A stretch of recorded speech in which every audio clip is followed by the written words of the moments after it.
সন্ধ্যা হয়েছে অনেকক্ষণ, প্রায় 7টা বাজে। ঠিক এমন সময় কলিং বেল বেজে উঠল। নূর তখন পড়ছে, কিছু শীট বাকি ছিল তার, এগুলোই রিভিশন দিচ্ছিল। তার পরীক্ষা নিয়ে তেমন টেনশন নেই। নিবরাস বলে দিয়েছে পাশ করলেও জান তুমি আমার, আর না করলেও আমার। তবুও ফেল তো আর করা যায় না, ফেল করলে তো সে নিজেই নিবরাসের কাছে মুখ দেখাতে পারবে না। কতটা লজ্জার হবে ব্যাপারটা। তাই সে নিজেই পড়তে বসে গেছে। আকস্মিক আওয়াজে নূরের ধ্যান ভাঙে। কে এসেছে দেখার জন্যে পা বাড়ালে নিবরাজ থামায়। সে আন্দাজ করতে পারছে কে এসেছে। নিশ্চয়ই আনোয়ার হোসেন, না হলে এই সময় আর কারো আসার কথা না। নিবরাজ নিজেকে নর্মাল করে দরজার কাছে এগিয়ে গেল। পেছনে নূর। দরজা খুলতেই দৃশ্যমান হলো দুইটি পরিচিত মুখ। নিবরাজ মনে মনে হাসল। কণ্ঠস্বর কিছুটা খাদে নামিয়ে বলল, আসুন আব্বু। আনোয়ার হোসেন ভেতরে এলো। মুখ তার অমাবস্যার ন্যায় অন্ধকার, ত্বক খসখসে, আর চুল উস্কো খুস্কো হয়ে আছে। শরীর আগের থেকে ভেঙেছে কিছুটা। পেছন থেকে বের হয়ে এলো প্রিয়স্মিতা। নূর কিছুটা চমকালেও প্রকাশ করলো না। সে ভেবেছিল বাবা বোধহয় প্রিয়স্মিতাকে নিয়ে আসবে না, কিন্তু এলো। নূর শুকনো গলায় একটা ঢোক গিলল। আনোয়ার হোসেন হন্তদন্ত হয়ে নূরের কাছে গেল। প্রিয়স্মিতার সাথে চোখাচোখি হলো নিবরাসের, তবে সেটা 1 সেকেন্ডের মতো। আনোয়ার হোসেন গিয়ে জড়িয়ে ধরল নূরকে। নূরও ধরল তার বাবাকে। নূর জড়িয়ে ধরায় আনোয়ার হোসেন শব্দ করে কেঁদেই দিল। নিবরাসের একদিকে যেমন রাগ লাগছিল, আর একদিকে ভালোও লাগছিল। রাগ হচ্ছিল নূরকে জড়িয়ে ধরায়, আর আনন্দ হচ্ছিল আনোয়ার হোসেনের কান্নায়। সবকিছু মেনে নেওয়া যেত যদি না আনোয়ার হোসেন দ্বিতীয় বিয়ে করত, নিজের মেয়েকে ছলনায় না রাখত। নিবরাজ তার বাবার মতো লোকদের একদম পছন্দ করে না। তার বাবাও তাদের সাথে এমন করেছে। আনোয়ার হোসেনও এমন। যতই নূরকে ভালোবাসুক, যদি তার বাবার মতো হুট করে পাল্টে যায়, তার বাবাও তো তাকে ভালোবাসতো। দ্বিতীয় কেউ আশায় সে ভালোবাসা পাল্টে গেছে। তাই বিষাক্ত গাছ বড় হওয়ার আগেই সে উপড়ে দিবে, শেকড় বহুদূর গড়াতেই দিবে না। নিবরাস বিড়বিড় করে, যে আগুনে একবার আমি পুড়েছি সে আগুনকে আমি তোমায় স্পর্শ করতে দেব না, কোনোভাবেই না। আনোয়ার হোসেন অঝরে বিলাপ করছে আর নিজের দোষ স্বীকার করছে। প্রিয়স্মিতার ব্যাপারটা তিনি স্বীকার করেছে কিছুক্ষণ আগে। নূর এই সম্পর্কে কিছু বলেনি, সে শুধু প্রিয়স্মিতাকে দেখছিল। সেদিন পার্টিতে সাজগোজ অবস্থায় প্রিয়স্মিতাকে যেমন দেখাচ্ছিল, সে আসলে তেমন নয়, আরো সুন্দরী। বেশ অনেকক্ষণ পর আনোয়ার হোসেন বলেন, আমি ভেবেছিলাম তুমি এই ঘটনায় কষ্ট পাবে, কখনো আমার সাথে কথা বলবে না। তাই তোমাকে আমি এই বিষয়ে আগে কখনো কোনো দিন বলিনি। তার উপর আরও একটা সত্য আছে, আমার আর প্রিয় স্মিতার বিয়েটা অ্যাক্সিডেন্টলি হয়েছে। নূর বিস্মিত হয়ে বলে, এক্স্যাক্টলি। সেদিন আমি মেডিকেল ক্যাম্পিংয়ের জন্য সিলেট গিয়েছিলাম। তখন প্রায় 10টা কি 10:30, বৃষ্টি হচ্ছিল। থেকে রাস্তায় দেখতে পাই এক অচেনা মেয়ে পড়ে আছে। কাছে যেতেই দেখি মাথা ফেটে প্রচুর রক্তক্ষরণ হচ্ছে। তৎক্ষণাৎ স্টেচ করার প্রয়োজন ছিল। হাসপাতাল কিংবা ক্যাম্পিং জোনে যেতে অনেক দেরি হয়ে যেত। তাই আমি আশ্রয় নিই পাশের একটা বাড়িতে। সেখানে ওর মাথায় স্টেচ দিই আমি। কিন্তু ওই বাড়ির মানুষ সেটাকে সোজাসাপটাভাবে নেয়নি। গ্রামের আরও কয়েকজন মিলে ভয়ঙ্কর রূপ ধারণ করলো। 2জন প্রাপ্তবয়স্ক ছেলে মেয়েকে দেখে এটা মনে হওয়াটা স্বাভাবিক, কিন্তু তারা একটু বেশিই করেছিল। পরে তারা জোর করে আমাদের বিয়ে দিয়ে দেয়। নূর অনেক মনোযোগ দিয়ে বাবার কথা শুনছে। বাবা যা বলছে তা প্রিয়স্মিতার কথার সম্পূর্ণ বিপরীত। তিনি তো বলেছিলেন তাদের আগে থেকেই সম্পর্ক ছিল। তাহলে কারটা সত্য? নূর দোটানায় পড়ে যায়। কার কথা বিশ্বাস করবে সে এখন? নিবরাস আর চোখে একবার প্রিয়স্মিতার দিকে চাই। প্রিয়স্মিতা নিচু হয়ে সব শুনছে। বিরক্ত লাগলো নিবরাসের। ইচ্ছে করলো আনোয়ার হোসেনের আগে প্রিয়স্মিতাকে সোজা করতে। বজ্জাত মহিলা, সব মিথ্যে হজম করছে, কোনো প্রতিবাদ নেই। নিবরাসের চোখ ক্রমশ লাল হয়ে উঠল।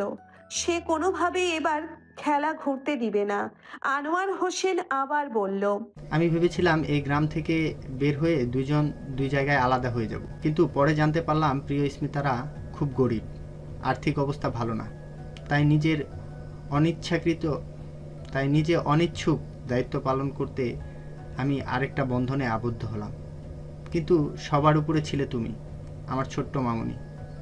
তোমার কষ্ট হবে ভেবে আমি এই বিয়েটাকে লুকিয়ে গিয়েছি, কিন্তু তোমাকে জানতে দেইনি। নূরের স্বর নুইয়ে এলো, গলার স্বর খাদে নামিয়ে বলল, যা হয়েছে আমি শুনতে চাই না আব্বু। বর্তমান আসল, আমি এখানে থাকি না। তোমার দেখাশোনার জন্য কাউকে না কাউকে প্রয়োজন। জেসমিনও আর থাকে না এখানে, আমি চাই উনি এখানে থাকুক। আনোয়ার হোসেন একবার সন্দিহান চোখে নিবরাসের দিকে তাকালো।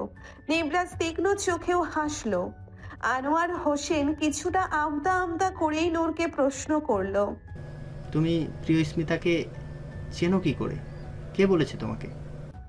আকস্মিক কোনো কথার উত্তর না দেওয়াই ভালো। তাছাড়া যে কথা নিয়ে দ্বিতীয় কথা হতে পারে সেটা না তোলাই বুদ্ধিমানের কাজ।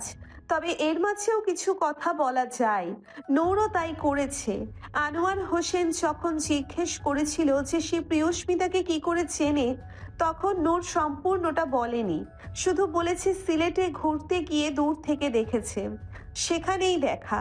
তবে মুখোমুখি কিংবা কথা তাদের হয়নি। নূর এটাও বলতো না এই কথা বলার একটাই অর্থ, আনোয়ার হোসেনকে মনে করিয়ে দেওয়া যে সে অনেক আগেই জেনেছে তার আর প্রিয়স্মিতার ব্যাপারে। মেয়ে হয়ে ওনাকে তো সব ডিটেলসই বলা তার পক্ষে সম্ভব নয়। সে চায় সবার সাথে সবার সম্পর্ক সুন্দর থাক। আর তাছাড়া সে কয়দিনেই বা এখানে পড়ে থাকবে, আবার তো সেই ঢাকা ফিরতে হবে। তার সব তো সেখানে, নিবরাসের আর তার ছোট্ট সংসার, জ্যাক, আরো কত ছোট্ট ছোট্ট স্মৃতি। আনোয়ার হোসেন অনেক জোরাজুরি করেছে তাদের সেই বাসায় নেওয়ার জন্য। নিবরাসকে তো প্রায় টানাটানি লাগিয়ে দিয়েছে। শেষমেশ নূর উপায় না পেয়ে বলল, বাবা প্লিজ জোর করো না, আমার রুমের খাটটা ছোট একজনের, নিবরাজ ঘুমোতে পারবে না। আমরা বরং এখানেই থাকি, সকালে যাব।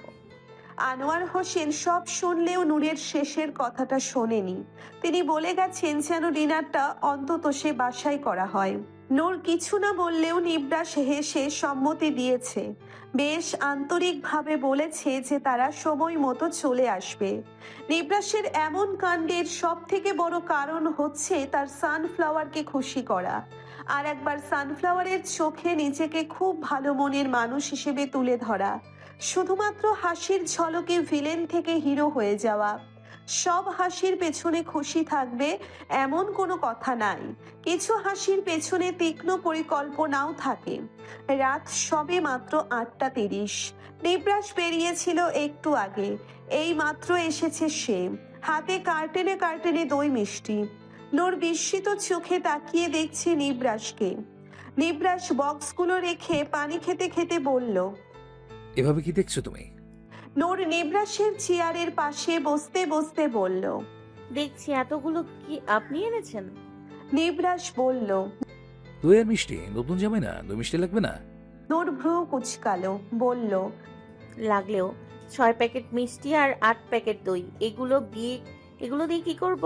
ওই বাসায় নিলেও কে খাবে এগুলো? নিবরাস কিঞ্চিত কপালে ভাঁজ ফেলে বলল। তুমি কি ভাবছো 8 প্যাকেট দই ওই বাসায় নিবে? নূর সহসা হু বলল। নিবরাস বলল। ভালো করে খুলে দেখো, 4 প্যাকেট টক দই আছে, এগুলো তোমার। নূর বিস্ময়ে বলল। আমি এত টক দই দিয়ে কি করব? নিবরাস ভাবলেশহীন ভাবে বলল।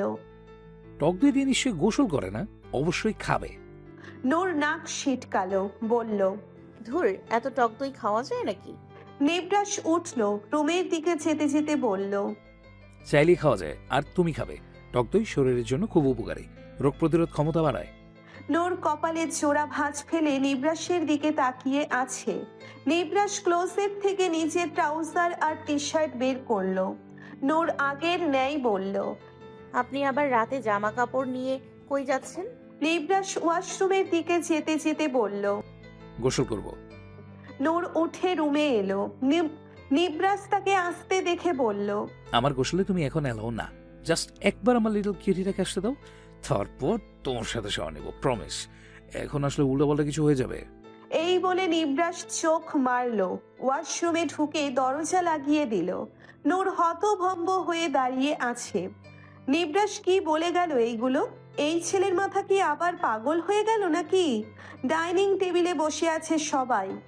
আগে এই ডাইনিং টেবিলে 3 জনের উপস্থিতি থাকতো, নূর, আনোয়ার হোসেন আর জেসমিনের। তবে আজ ভিন্ন। আজ ডাইনিং টেবিলে উপস্থিত 4 জন, একজন বেশি। নূর, নিবরাস, আনোয়ার হোসেন আর প্রিয়স্মিতা। টেবিলে আছে নানান রকমের খাবার, কাচ্চি, কাবাব, রোস্ট, গরুর মাংসের রেজেলা আর দই মিষ্টি।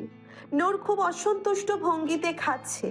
আজ প্রিয়স্মিতার জায়গায় জেসমিন থাকলে নিজ হাতে অন্তত কিছু একটা বানাতো, সামান্য হলে সামান্য, তবে নিজের হাতে বানাতো। প্রিয় মানুষদের হাতে বানানো খাবার স্বর্গের খাবারের তৃপ্তি নিয়ে খাওয়া হয়।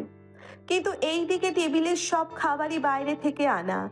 এমন নয় যে সে বাইরের থেকে আনা খাবার খায় না, তবুও নিজের হাতে কিছু অন্তত বানানো প্রয়োজন ছিল। এইদিকে আনোয়ার হোসেন সেই থেকে নিবরাসকে বকে যাচ্ছে, কেন সে রাতে বেরিয়ে দই মিষ্টি আনতে গেল।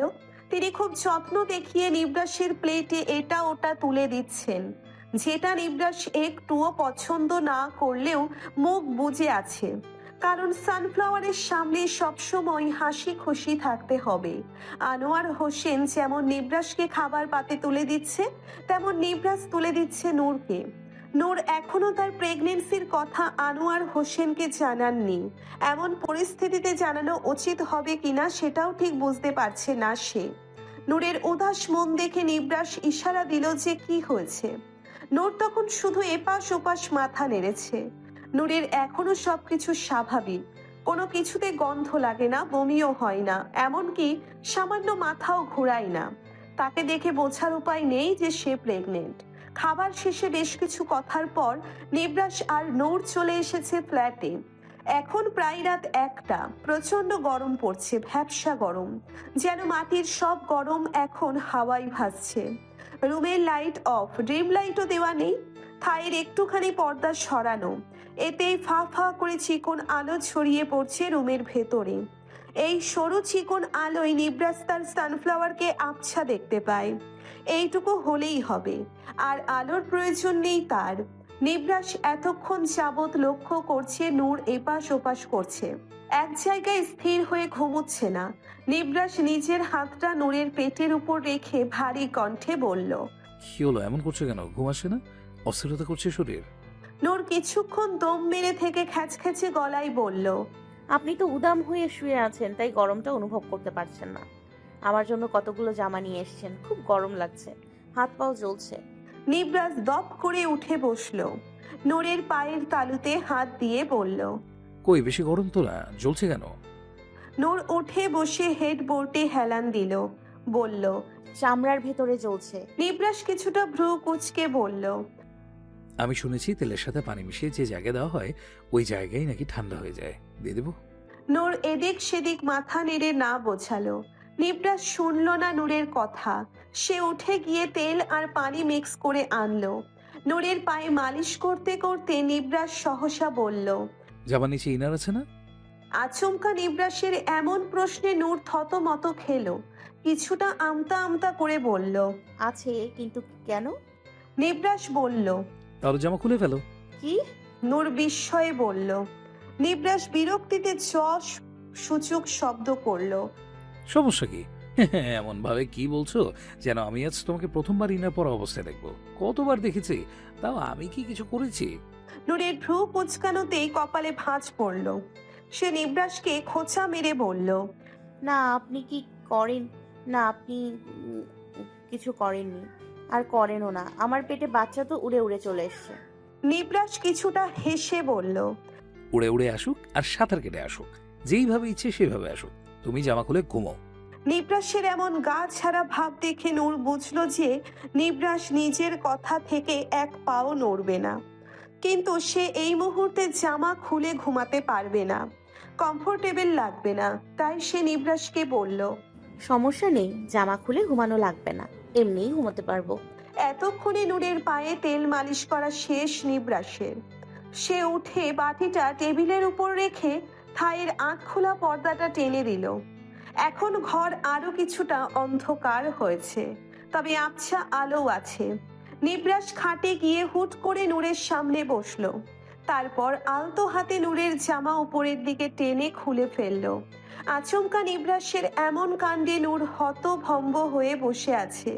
সে ভাবেনি নিবরাস এমন করবে। তাছাড়া জামাটা ডাবল সাইজের হওয়ায় এটা তার শরীর থেকে ফরফর করে খুলে গেছে। নিবরাস বালিশে মাথা লাগিয়ে নূরকে কাছে টেনে আনলো। এক টানে নূরকে ফেললো তার বুকের এক পাশে। তারপর জড়িয়ে ধরে ফিসফিস করে বলল, এত লজ্জা পাচ্ছ মনে হচ্ছে, আর এইভাবে আমার কাছে আসুনি তুমি? নূর লজ্জায় মরি মরি অবস্থা। পরিস্থিতি সবসময় একরকম থাকে না, আজও নেই। তার মুখ বোধহয় রক্তিম হয়ে উঠল। আবছা আলোয় দেখা গেল না, বোঝাও গেল না। সে আলগোছে মুখ লুকালো নিবরাসের বুকের মধ্যেখানে। অনায়াসে মিইয়ে গেল সে সেখানে। নিবরাস সামান্য হেসে নূরকে আরো কাছে টেনে আনলো। ফিসফিস করে বলল, সানফ্লাওয়ার। নূর মৃদু স্বরে জবাব দিল। হুম। নিবরাস সজোরে চুমু খেলো নূরের মাথায়। হাতটা আস্তে নিয়ে থামালো নূরের পেটে। মুখটা নূরের কানের কাছে নিয়ে বলল, তোমার পেট বড় হবে কবে? আমি দেখতে চাই। নূর সব লজ্জা ভুলে নিবরাসকে জড়িয়ে ধরলো। মাথাটা সুন্দরভাবে নিবরাসের বুকের সাথে লাগিয়ে বলল, আর কয়েক মাস পরেই বড় হয়ে যাবে, তখন দেখবেন। এখন আমার ঘুম আসছে। নিবরাস একটা শুকনো ঢোক গিলল। আচমকা মাথা উঠিয়ে নূরের ওষ্ঠে ঝপাং করে একটা চুমু খেলো। ভাঙা ভাঙা স্বরে বলল, জাস্ট চুমো, আর কিচ্ছু করবো না, প্রমিস? নূর কিছু বলার আগেই নিবরাস তার ওষ্ঠপুট দখলে নিয়ে নিল। আচমকা আক্রমণে নূর প্রায় এলোমেলো হয়ে পড়ল। তাও নিবরাস থেকে দূরে সরল না। উল্টে সে আরো খামছে ধরল নিবরাসের কাঁধ। তাল মেলালো নিবরাসের সাথে। এভাবেই তাদের উষ্ণ আদরে আরো উষ্ণ হলো রুম। ভালোবাসায় বিদায় নিতে চলল আরো একটি ভালোবাসাময় রাত। শেষ রাতে হঠাৎ করে তুমুল বর্ষণ। শরতের শেষ প্রায়। হেমন্ত আগমন করবে। এই সময় ভারী বর্ষণ হওয়ার কথা নয়, কিন্তু এখন হয়েছে। তুমুল বর্ষণের সাথে সাথে ভারী ভারী বিদ্যুৎও চমকাচ্ছে। নূরের হঠাৎ করেই ঘুম ভাঙল। ইদানিং তার ঘুমটা ভালোভাবে লাগে না। শরীরে একটু অস্থিরতা করলেই ঘুম উড়ে যায়। উড়ে যায় বলতে উড়েই যায়, একবার গেলে আর আসে না। নূর নিবরাসের হাত সরিয়ে উঠে বসে। বাইরে বৃষ্টি হচ্ছে যে বোঝা যাচ্ছে, তবে রুমে এর প্রভাব খুবই কম। এই যে রুমটা এখনো কি এক গরম হয়ে আছে, মনে হচ্ছে যেন বৃষ্টি হওয়াতে গরম আরো বেড়েছে। নূর রিজাকে হাতে একবার দেখে নেয়। বিস্মিত হয় না সে। এর আগেও এমন হয়েছে, সে অভ্যস্ত। নিবরাস কন্ট্রোলে না থাকলে এমনই করে। তবুও কাল রাত নিবরাস যথেষ্ট সচেতন ছিল। যা বলেছে তাই করেছে। নূর বালিশের পেছনে হাত বাড়িয়ে খুঁজতে থাকে ইনারটা, কিন্তু অনেক হাতড়েও সে ইনারটা পেল না। বোধহয় নিবরাস নিচে ফেলে দিয়েছে। নূর খাটের উপরে তার কিছু না পেয়ে অবশেষে নিবরাসের গেঞ্জি গায়ে জড়ালো। গেঞ্জিটা বেশ বড়, ঢোলা, তার হাঁটুর কাছে পড়ে। নূর খাট থেকে নামতেই পায়ের নিচে কিছু পড়ল। তার জামা বোধহয়। সে খুঁজে খুঁজে নিচ থেকে জামা আর ইনারটা ডিভানের উপর নিয়ে রাখলো। টেবিলের উপর নিবরাসের মোবাইলটা টিপ দিয়ে চাইলো কয়টা বাজে। 3:47। নূর ধীর পায়ে বারান্দার দিকে যায়। পর্দা সরিয়ে দেখে চারিদিক অন্ধকারে ঢেকে আছে। প্রচুর বৃষ্টি পড়েছে ধরণীর বুকে। যতদূর চোখ যায় তত দূর শুধু বৃষ্টির বড় বড় ফোঁটাই দেখা যাচ্ছে। একটু পরপর বিজলির চমকে চমকায়িত হচ্ছে চারিদিক। নূর থাই গ্লাস খুলে বারান্দায় যায়। বারান্দা থেকে বৃষ্টির আওয়াজ একরকম, আবার ঘরের ভেতর থেকে আর এক রকম শোনাচ্ছিল। নূর একটা হাত বাড়িয়ে দেয় শূন্যে। হাওয়ায় ভেসে থাকা ছোট্ট হাত জল দিয়ে ভরে যায়। ঠান্ডা হিমশীতল পানি। নূরের মনে হলো সে যদি আজ 5 মিনিট বৃষ্টিতে ভিজে তাহলে সে জমে যাবে। তার ভাবনার মাঝে হুট করেই পেছন থেকে একটা হাত এসে তাকে চাপটে ধরল। মাথা গুছে দিল তার কাঁধে। ঘুম ঘুম গলায় সে উষ্ণ শ্বাস ছেড়ে বলল, আমায় বিছানা একা ফেলে এখানে কেন এলে? নূর প্রথমে কিছুটা ভয় পেল, পরে যখন হালকা মিষ্টি একটা পারফিউমের ঘ্রাণ তার নাকে প্রবেশ করেছে, তখনই সে বুঝেছে এই হাতের মালিক নিবরাস ছাড়া আর কেউ না, কোনো মতেই না। নূর নিবরাসের হাতের উপর হাত রাখলো, আস্তে করে বলল, আপনি কি বাচ্চা মানুষ? বাচ্চাকেই না বিছানায় একা ফেলে এলে এমন করে? নিবরাস নূরের সাথে একটু মিশে গিয়ে বলল। রুমে চলো না প্লিজ, আমার ঘুম আসছে। নূর মাথা নেড়ে বলল, আমার ঘুম ভেঙে গেছে, এখন আর ঘুম আসবে না।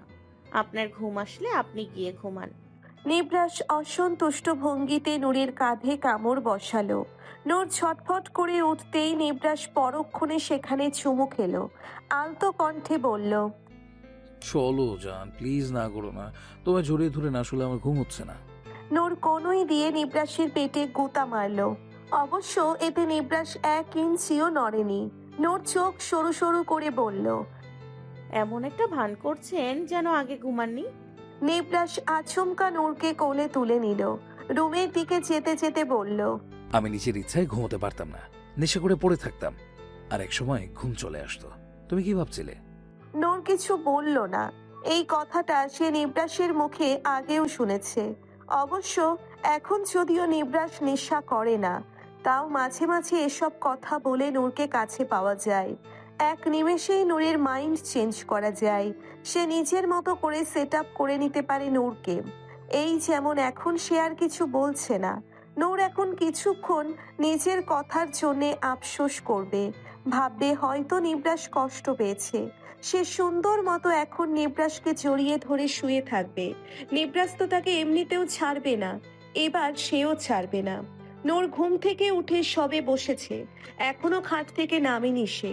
ঠিক তখনই নিবরাস নাস্তা নিয়ে রুমে এসে হাজির। নূরকে সজাগ দেখে সে একগাল প্রশস্ত হেসে বলল। Good morning sunflower. নূর হেসে বলল, মর্নিং। আপনি কি আজও নাস্তা বানিয়েছেন? নিবরাস মাথা নাড়ল, এসে নূরের পাশে বসে নাস্তার ট্রেটা পাশে রাখলো। বলল, তোমার ফেভারিট বাটার টোস্ট আর এক গ্লাস দুধ। নূর ভ্রু কুচকে বলল। মোটেও না, বাটার টোস্ট আমার মোটেও পছন্দ না। দুধ তো আরো আগেই না। নিবরাস বলল, তুমি মিথ্যে বলছো। কাল রাতে যখন তোমাকে চুমু খাচ্ছিলাম, তখন তোমার পেটের ভিতর থেকে কেউ বলছিল, মামা পাপা তোমরা চুমু খাও, আমি সকালে বাটার টোস্ট আর দুধ খাবো। নূরের কুচকানো ভ্রু আরো কুচকালো, কপালের চামড়ায় ভাঁজ পড়ল। সে সরু সরু চোখে তাকিয়ে আছে নিবরাসের দিকে। নিবরাস টপ করে নূরের গালে চুমু খেয়ে ফেলল। কাজটা করতে 1 মিনিটও সময় লাগেনি তার। নিবরাস আলতো হেসে বলল, মজা করছিলাম, আসলে আমি জাস্ট একটু আগেই ঘুম থেকে উঠেছি। নাস্তা বানাতে বেশি সময় লেগে যেত, তাই সহজ পদ্ধতি অবলম্বন, টোস্ট বাটার আর দুধ। সব মিলে 10 মিনিটেই নাস্তা রেডি। কি বলো তুমি, ভালো করেছি না? নূর কিছুক্ষণ গোমরা মুখ করে হেসে ফেলল, বলল, ফাঁকিবাজিটা কিন্তু খুব ভালো। নিবরাস নিবরাস আহমেদ খান, আমি তো আপনার ফাঁকিবাজির ওপর ফিদা হয়ে গেলাম। নিবরাস হাসি থামিয়ে ঘন কণ্ঠে বলল, আমি তো আপনার উপর কবে থেকেই ফিদা, মিসেস রুহানিয়া আহমেদ খান। শেষ রাতের বৃষ্টিতে এখনো আকাশ অন্ধকার। কিছুক্ষণ পরপর জোরে হাওয়া দিচ্ছে।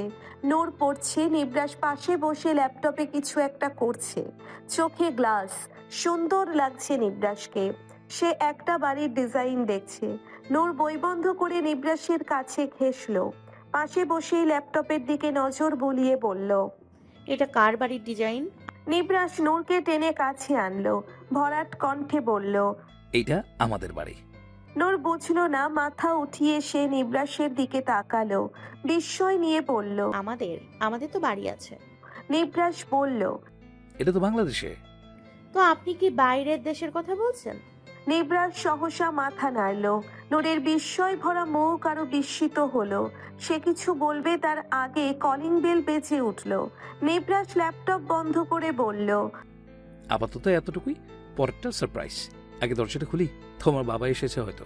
নূর যেমন ছিল তেমনি হাঁ করে বসে আছে। নিবরাসের আওয়াজ এলো দরজার কাছ থেকে। আনোয়ার হোসেনেরও আওয়াজ আসছে। নিশ্চয়ই আনোয়ার হোসেনই এসেছে। আনোয়ার হোসেন বসে আছে ড্রয়িং রুমে। নূর আসতেই নিবরাস তার পাশে নূরকে বসার জায়গা করে দিল। নূর গিয়ে বসলো, আলতো হেসে বলল। ভালো আছো বাবা? আনোয়ার হোসেন আলতো হেসে বলল। আলহামদুলিল্লাহ ভালো, তুমি কেমন আছো? নূর মাথা নেড়ে ভালো বোঝালো। আনোয়ার হোসেন নিবরাসের দিকে তাকিয়ে আবার বলল। দেখছো, হঠাৎ করেই বৃষ্টি লাগলো, অসময়ে বৃষ্টি। এই অসময়ের বৃষ্টি বড়ই খারাপ, মাথায় পানি লাগলেই জ্বর সর্দি কাশি লেগে যায়। নিবরাস আলগোছে নূরের দিকে তাকালো। চোখে চোখে কয়েকটা কথা হলো। নিবরাস আচমকা হোসেনের দিকে তাকিয়ে বলল। আবু, চা বা কফি নেবেন? আনোয়ার হোসেন ইচ্ছাই না করলো, বলল। না, ঝামেলা করতে যেও না, এসেছি একটু কথা বলি। তোমরা নিশ্চয়ই ঘরে বসে বসে বোর হচ্ছ। নিবরাস মুখে হাসি রাখলেও ভেতর ভেতর অসন্তুষ্ট হলো। মনে মনে বলল। আমরা ঠিকই ছিলাম এতক্ষণ, আপনি আশায় বোর ফিল করছি। কিন্তু সে মুখে বলল। সমস্যা নেই, নূরের পরীক্ষা শেষ হওয়া পর্যন্তই তো, তারপর তো আবার আমরা আমাদের জায়গায়। আনোয়ার হোসেন বলল। তোমাদের সমস্যা নেই, তবে আমার আছে। চলো আজকে একটু রেস্টুরেন্টে সবাই মিলে ডিনার করে আসি। নিবরাস কিছু বলবে তার আগে আনোয়ার হোসেন আবার বলল। বিয়েটা খুব জলদির মধ্যেই হয়েছে। তোমার সম্পর্কে শুধু পত্রিকায় পড়া হয়, সেখান থেকে জানা আর সামনাসামনি জানা কি এক? এই ফাঁকে জামাই শ্বশুরও আলাপ হয়ে যাবে ভালো করে, কি বলো? হা। নিবরাস কিছু একটা ভেবে আলতো হাসলো, হুট করে বলে উঠল। আপনি যে আমার সাথে গোপন আলোচনা করতে চাইছেন তা বুঝতে পারছি। তাহলে তো যাওয়াই যায়, আলাপও হয়ে যাবে, শ্বশুর জামাইয়ের গোপন মিটিংও হয়ে যাবে। আনোয়ার হোসেন, প্রিয়স্মিতা, নিবরাস আর নূর বসে আছে একটা রেস্টুরেন্টে। চারিদিকে সাদা হলুদের আবছা আলো, মানুষের সমাগম খুবই কম। যে গুটি কয়েক মানুষ রেস্টুরেন্টে আছে তারা মোটেও শব্দ ছড়াচ্ছে না। পরিবেশটা এখন এমন যেন ক্লাসের সবচেয়ে কড়া টিচার দাঁড়িয়ে আছে আর ছাত্রছাত্রীরা ভয়ে চুপ হয়ে আছে। অবশ্য তাদের মধ্যে নূরও একজন। আনোয়ার হোসেন আর নিবরাস ফাঁকে ফাঁকে কথা বললেও সে কথা বলছে না। এখানে তার কথা বলতে ভালো লাগছে না। তাছাড়া আরেকটা ব্যাপারও আছে, ব্যাপারটা সে যথাযথভাবে এড়িয়ে চলতে চায়, কিন্তু কোনো কারণে এই ব্যাপারটা তাকে ভীষণ ভাবায়। এখানে আসার আগে তার মনে হয়েছে সে নিশ্চয়ই বাবাকে ক্ষমা করে দিতে পারবে।